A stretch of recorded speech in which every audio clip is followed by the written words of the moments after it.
अंबादास दानवे यांच्या विधान परिषदेतल्या विरोधी पक्षनेतेपदाचा काल शेवटचा दिवस होता आणि त्यांच्या आमदारकीची मुदत ऑगस्टमध्ये संपत असली तरी त्याआधी शेवटचं अधिवेशन म्हणून त्यांना काल निरोप देण्यात आला।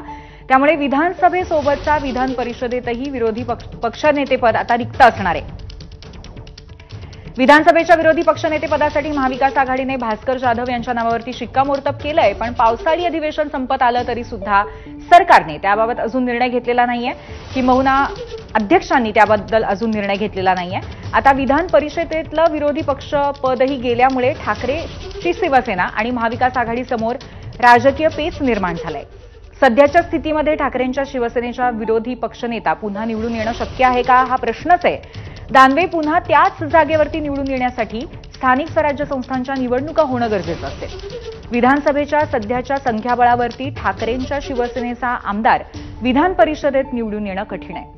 दुसरीकडे आता विधान परिषदेत ठाकरेंची शिवसेना आणि काँग्रेसचं संख्याबळ सारखं झाल्यामुळे विरोधी पक्षनेतेपदावरती काँग्रेसही डावा ठोकण्याची शक्यता आहे। त्यामुळे अंबादास दानवे यांच्या